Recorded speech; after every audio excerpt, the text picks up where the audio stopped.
Maayong buntag. Karon di ay last din na namo diri sa Christianson. 2 nights rami diri. Igo raming nibisita sa iyong brother so mo padayon pod mig asa mi mag-overnight. Sa dili pa mi mulakaw, nihapit sa mi diri sa Kwarberge. Mitan-aw sa mi kadiyot og naglakaw sa mi exercise nya. Kuyog pod banding last banding sa iyang brother kay magkita dugay na pod. Kita mo ning helicopter, kaning helicopter gabiyahin ni siya kadaghan sa isa ka adlaw kay maghatod sundo ni sila sa nagtrabaho sa oil platform gani. So kay naaman sa middle of the sea nya mas paspas man ang mag helicopter kaysa mag boat.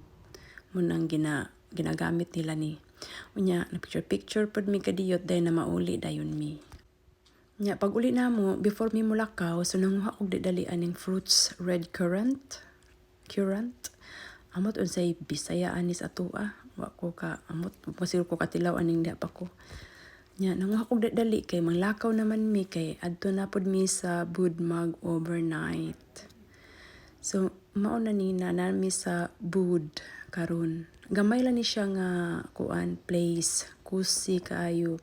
Pero gadag-om na lagi niya gahangin pud jud ni siya. Nya, samtang wala pa nag-ulan, gakon day mi kalaglaag day mi tatan-aw na makagamay raman siya. So nisaka day mi ani sa babaw kay park mi sa ubos raman pud. So kani diri di ay kay gitawag ni gihimo na nila kanang schist museum. So kaning mga weapons diri, kaning mga canyons, kaning mga kani diri is kaning mga facilities is made by German din ni siya during the World War II. Unya gi-restored nila, gihimo nila museum. Nya sayang lang kaayo kay wala mi pag-ari na mo is close siya. So di mi makasud, di mi makatanaw sa museum. Sud bitaw ko aning mga cubicle no, lain ka kung feelings nga murag ma-imagine ako nga unsa kalisod ang war sa una ba. Nya kay dili man mi kasulod kay kanang ga-close naman sila, mag-open pa sila unya na next year, next summer karon kay amot mo sayo kay sila nag-close. So nagtan-aw na lang mi sa gawas nga pwede nimo matan-aw. Kita man na sa babaw. Mo na the way of sending message nga katong mga ship nga naa sa dagat nga iyang kuan sa pagbasa ng message nila. Sila ra po nakasabot silang message. Ikaw ka-imagine ba sa unang panahon during war kay nang maayo lagi silang mo belt og mga weapon no? Nya kaning mga grabe nga mga bato, mga simento. Ligon jud kayo. Kanina curious kay ko sa sulod bag unsaon niya. Close man siya nga no ticket daw no come inside charot. So wala na ako sa kay sa sulod dako gyud siguro ning sulod ba. Wala kay ticket. Chik. Kinahanglan check ticket before masud. So, close na sila karon. So, diha may nag-parking. Wala may ticket. Makasud pa. Unta hindi lapos-lapos din siya.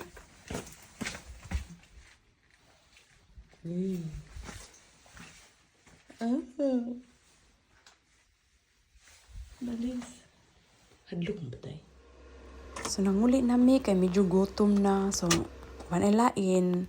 Siya na po'y magluto. Sa gigupto nang ko, snacks ako ani akong gipanguha ganin ng buntag. Ang red currant. Aslom siya pero lami kay tamis. Sumuri niya akong mga silingan karon.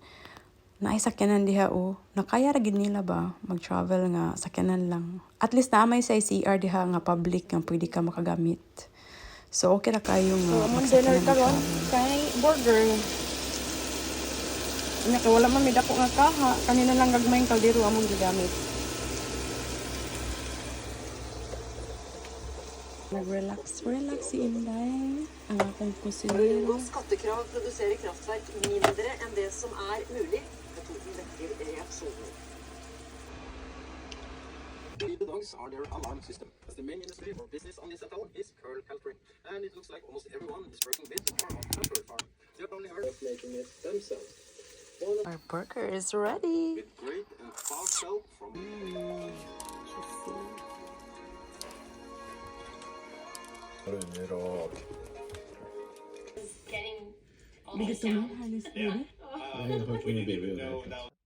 Unya, kay busog naman, humanaman sa pagkog relax. So it's my turn na. Ako na yung manghugas. Kaya siya may nagluto, ako'y hugas. Teamwork. Unya kung gipanghugasan ng kana ramang duha ka kaldero o kanang iyang gipanggamit sa pagluto. Nya paper plate man namong gamit so labay ra. So gamay ra kay kog hugasan. Nya gipangtrapuhan na nako kanang mga agi sa mga pisik-pisik sa mantika nga iyang gigamit sa pag-fried. So dali ra gud kay good, simple ra jud kayo.